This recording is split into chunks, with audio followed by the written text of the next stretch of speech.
भोपाल से खबर, जहां मध्य प्रदेश विधानसभा का मानसून सत्र स्थगित हो गया।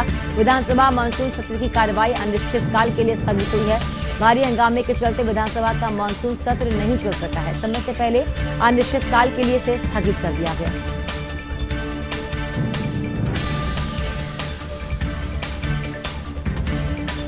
तो मध्य प्रदेश विधानसभा का मानसून सत्र स्थगित हो गया है। विधानसभा मानसून सत्र की कार्यवाही अनिश्चितकाल के लिए स्थगित कर दी गई है। भारी हंगामे के चलते विधानसभा का मानसून सत्र अनिश्चितकाल के लिए स्थगित कर दिया गया है। बड़ी खबर आपको बता रहे भोपाल से, जहां मध्य प्रदेश विधानसभा का मानसून सत्र स्थगित हो चुका है।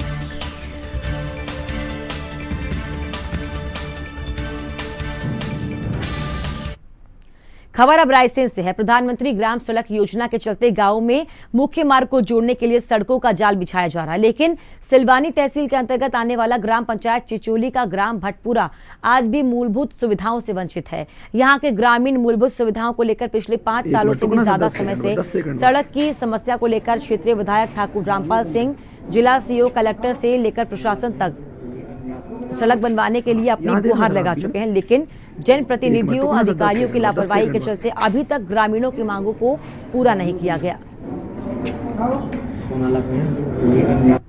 ग्राम भटपुरा टापू बन जाता है बारिश की टाइम। उसमें बीमार होने के कारण कई लोगों को खाट पर लाना पड़ता है। करीब साईंखेड़ा से भटपुरा की 2-3 किलोमीटर की रास्ता बहुत ख़राब है, जिसमें करीब 2-2, 3-3 फीट कीचड़ हो रही है और गांव के मरीजों को लेकर खाट पर आना पड़ता है। बोल रहा हूँ, श्री सीएम साहब कहते हैं शिवराज सिंह के हमने गांव-गांव सड़कें बना दी और ये हमारे यहाँ की सड़कें देखो घूंटे घूंटे कीचड़ हो रही है। हम मरीजों को खाट पर लेकर आते हैं, बच्चे कोचिंग नहीं जा पा रहे। यदि कोई रात में मरीज हो जाता है तो उसे लेने पूरे गाँव के इकट्ठे होकर और कंधों पर लेके आते हैं सिलवानी। ऐसा कैसा शासन और ऐसी कौन सी व्यवस्थाएं चल रही हैं? रोड गाँव की स्थिति ये है, आज बरसात की कंडीशन में रोड बना नहीं, साईंखेड़ा से भटपुरा तक बना भी है, मुरम डली है, ऐसी सब बह गई बारिश की वजह से। और यदि गांव की स्थिति है, कोई बीमार हो जाता है तो खाट पर लाना पड़ता है, स्कूल बच्चे नहीं आ पा रहे, कोचिंग की व्यवस्था नहीं है। और सिलवानी में अधिकारियों ये मालूम नहीं विकास खंड में भटपुरा गांव कहाँ है। सिर्फ भटपुरा ही गाँव एक ऐसा तहसील सिलवानी जैसे कहीं से रोड नहीं बना अभी तक।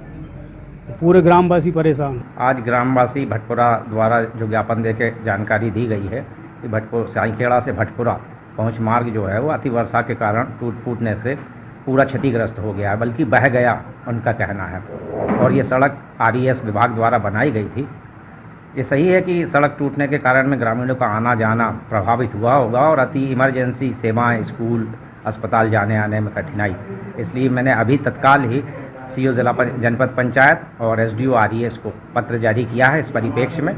और चूँकि सड़क आरईएस द्वारा बनाई गई थी तो उसका सुधार कार्य करने की भी जिम्मेदारी उनकी है और शीघ्र ही आरईएस विभाग के माध्यम से उचित कार्यवाही की जाएगी ताकि ग्रामीणों को कोई असुविधा न हो।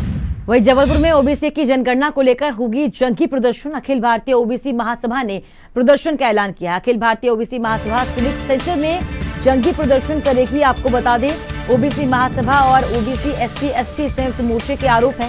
संयुक्त मोर्चे का सरकार पर जनगणना नहीं कराने का आरोप है। बुधवार को जंगी प्रदर्शन कर राष्ट्रपति के नाम ज्ञापन भी सौंपेंगे और ये प्रदर्शन किया जाएगा। हाईकोर्ट ने ओबीसी के लिए 27% आरक्षण पर रोक को बरकरार रखा है। 1 सितंबर को सभी याचिकाओं पर अंतिम सुनवाई होगी।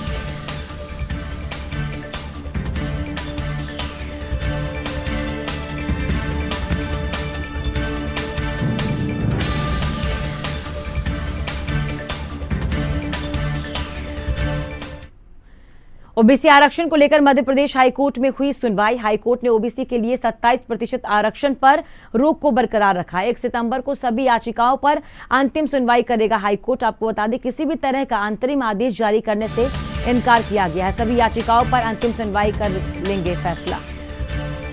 वहीं मध्य प्रदेश में भारी बारिश और बाढ़ के कारण कई जिलों में तबाही का मंजर खड़ा हो गया है। चंबल में रिकॉर्ड तोड़ भारी बारिश से बर्बादी हुई है। मुख्यमंत्री शिवराज सिंह चौहान समेत दर्जनों मंत्री और विधायकों ने प्रभावित इलाकों का दौरा किया, मगर लोगों को फिलहाल कोई खास राहत अब तक हासिल नहीं हुई। अब शिवराज सिंह चौहान ने लोगों को तुरंत सहायता का ऐलान किया है, जिससे लोगों में एक बार फिर आस जगी है।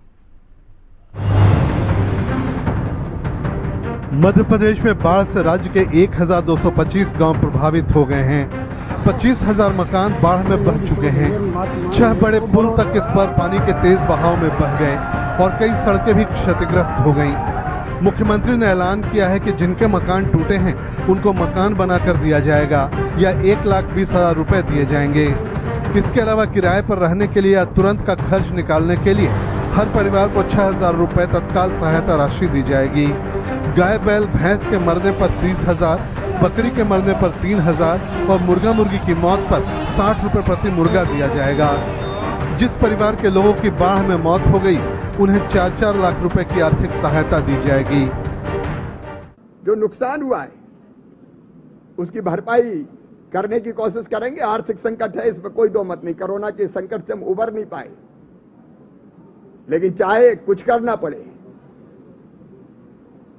हम व्यवस्था करेंगे और जनता को पूरी राहत पहुंचा के सामान्य स्थिति बहाल करने का प्रयास करेंगे। थोड़ा समय जरूर लगेगा क्योंकि जो व्यापक नुकसान हुआ, इंफ्रास्ट्रक्चर नष्ट हो गया, बिजली के स्टेशन, सब स्टेशन, 132 केवी के स्टेशन डूबे हुए पानी में, ट्रांसफार्मर जल गए। हम बिजली की व्यवस्था बहाल करने के लिए युद्ध स्तर पर काम कर रहे हैं।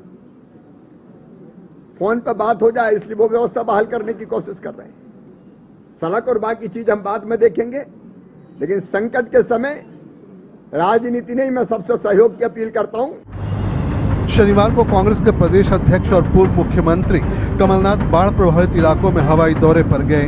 उन्होंने मुख्यमंत्री शिवराज सिंह चौहान पर निशाना साधा और कहा कि बाढ़ से लोगों को हुए नुकसान का मुआवजा कब तक दिया जाएगा। केवल घोषणाएं करने से कोई रिलीफ, कोई फायदा लोगों को नहीं होने वाला। तो मेरा तो एक ही प्रश्न है राज्य सरकार से कि आप ये बता दीजिए कि क्या आप प्रबंध कर रहे हैं और कौन से सीमित समय में ये राहत पहुंच जाएगी। कितने सारे पुल टूटे, छोटे पुल टूटे, बड़े पुल टूटे, गांव की सड़कें मैं देख के आ रहा हूं नष्ट हैं। गांव का गांव खाली है, बहुत सारे गांव में तो एक व्यक्ति नहीं है।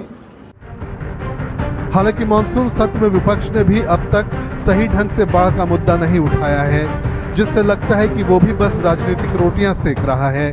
बाढ़ के कारण लोग परेशान हैं। राशन कार्ड जैसे दस्तावेज बाढ़ में बह जाने से उन्हें सरकारी गल्ले की दुकान पर भी राशन नहीं मिल रहा है।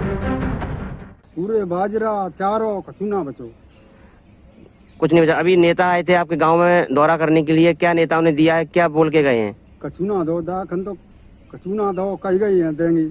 तो क्या लगता है नेता देने आएंगे आपको कुछ ना कुछ? नहीं आएंगे, वे तो नेता तो कही जाते, वोट नहीं आते, वोट के लिए आते हैं, बस देने के लिए कुछ नहीं आते। लगातार पानी रुका रहा और बहुत सा नुकसान हुआ। राशन पानी सब, सिलेंडर विलेंडर, चूल्हे वूल्हे सब भीग गए। और जो हमारा कच्चा मकान है, यहाँ पे कुछ हमने सब्जियाँ भी लगाई थी, वो भी पानी में पूरा खराब हो गया। मजदूरी के पैसों से हम थोड़ा पौध वगैरह खरीद लाए, उनके बीज वो भी चला गया। और 3 दिन पानी रुका रहने के कारण मकान भी हमारा पूरा दरार ले। हमारे घर में पानी भर चुका था, लगभग 1 भर चुका था और पूरा सामान सट्टा भीज गया। गेहूँ होते 40 क्विंटल बेबी बह गए, वो खराब हो चुके हैं। कच्ची सूखने के लिए डायरेक्ट बेबी का बेकार ना सूख रहे हैं, खाने के लिए कुछ नहीं है। और सब पूरे परिवार बच्चे हमारे मकान में पानी भर चुका है, सब कुछ बह गया, कुछ नहीं है खाने को। मुख्यमंत्री ने राहत का ऐलान गंभीरता के साथ किया है, मगर जब तक स्थानीय प्रशासन हरकत में नहीं आता है तब तक लोगों को राहत नहीं मिल सकती। बाढ़ पीड़ित लोगों ने जहां एक तरफ अपने घर खो दिए, उनके जानवर मवेशी बह गए, जहां उनको कारोबार के लिए दर दर भटकना पड़ रहा है, तो उन्हीं के जख्मों पर मरहम लगाने के लिए प्रदेश की सरकार ने वादे तो बड़े बड़े कर लिए, लेकिन अभी तक बाढ़ प्रभावित लोगों तक कोई सहायता नहीं पहुंची है। अब देखना यह होगा कि सरकार के इन वादों पर अमल कब तक होता है। भोपाल से कैमरामैन गजराज के साथ मैं शाहनवाज, हिंदी खबर।